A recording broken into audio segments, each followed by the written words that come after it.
Hi guys, welcome back. We've got a mock test video here. You're going to see 4 serious faults and a total of 6 minor faults. The test route that we're on is through to Cowdenbeath and then back into Dunfemline. The serious faults we've got here was for coming into a roundabout really quickly. A mini roundabout, they didn't notice it at all. Following distance on a dual carriageway, getting far too close to the car in front, and issues with changes to speed when they're going up and coming back down to different levels.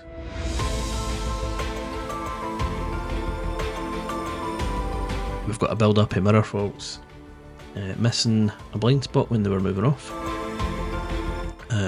going the wrong way at roundabout. Now the mirror faults, the build up of the mirrors were spread out throughout the drive. It's hard to show you them because there's no internal facing cameras, so 4 minor faults throughout are added on that you won't be able to see. So let's jump straight into it here. They're on the dual carriageway, they're heading through to Cowdenbeath, they're building up their speed and they're up at the speed limit.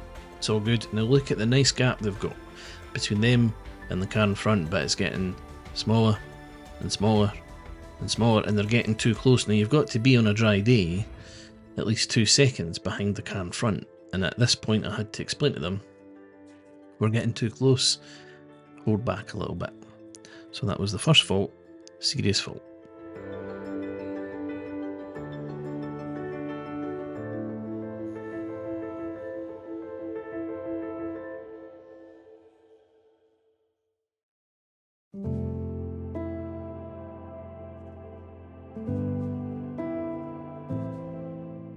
Now we're coming in to pull up on the left to do the parallel park exercise. The fault here was when they start moving off, they forget to check over the right blind spot. Everywhere else was checked. It's just a one-off, but it's been marked as a fault. Nothing serious came of it, but really that should not be a fault that you forget to check.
They're coming out onto the main road. Now, can I just point something out on the video here?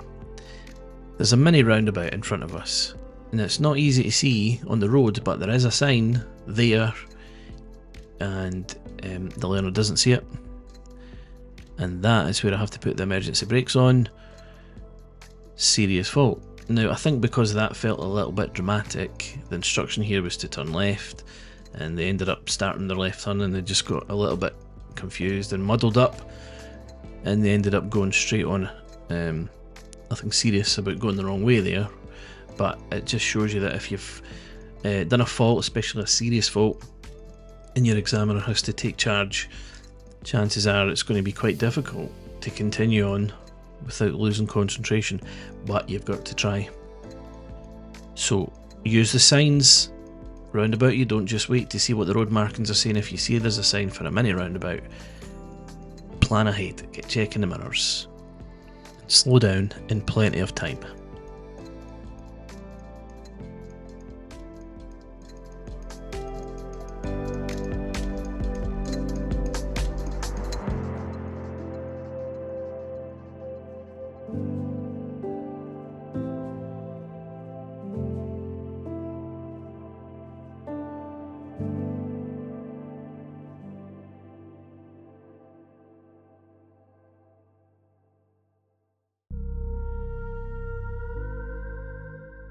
Now, we've got some speed faults here.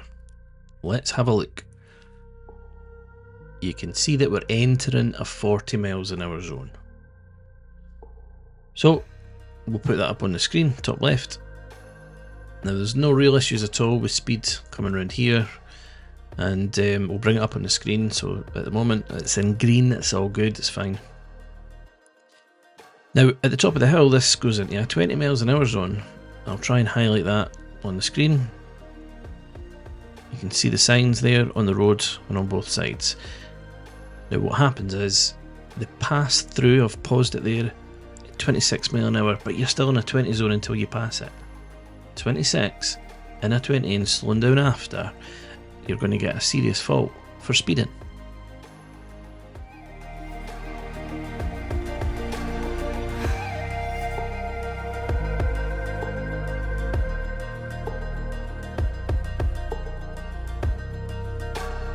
Now it didn't take that long to pick up another fault for the same sort of thing.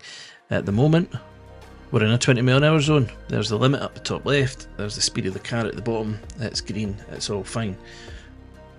Look ahead, the speed limit's going to increase, and you can see that it's going to be going up towards 30 miles an hour, but you can't increase your speed until you've passed that sign.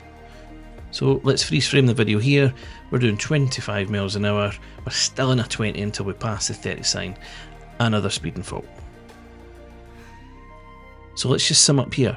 If you're in a speed limit that's about to increase, so if you're allowed to go up to a faster speed, you've got to start building your speed when you're at least level with that sign or past it. The opposite's true if you're coming down to a lower speed sign.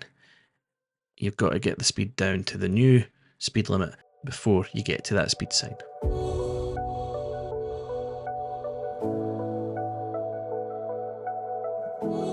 Now, you'll know how this works. At least once in every video I'm going to do that YouTube thing that YouTubers do where they say, have you enjoyed this video? Has it been helpful? If so, maybe you could hit the like button, because that's really helpful to us in the YouTube algorithm. It helps the video be seen by more people, and that's what we're looking to do here, is build this channel. If you've not already done so, please consider subscribing to the channel. Again, that helps us out, it doesn't cost you a thing. And share the video with your friends, tell them how awesome they are. Thanks guys.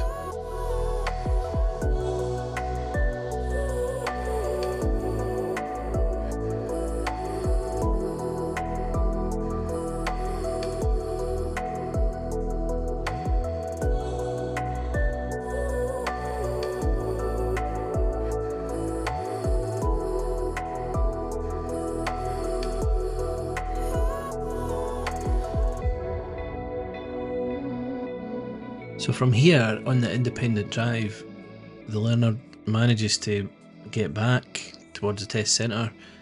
They negotiate the big spiral roundabout here at Holbeath, and they never made any more faults here at all. So to sum up, following distance, 2 seconds on a dry day between you and the car in front. The way that you can work that out is to pick a marker that the car in front passes. It might be a sign or a tree or a lamppost. Time how long it takes you to get to that same marker. If it's less than 2 seconds, check your mirrors and drop back a little bit.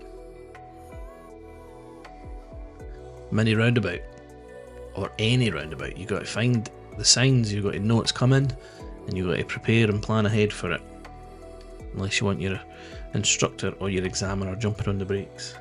And be careful when it comes to changing your speed up or down. Make sure that you're checking all your mirrors and you're doing the speed change at the right time, not too early and not too late. Hope this has been helpful. Let us know, leave a comment, and we'll see you on the next one. Thank you guys.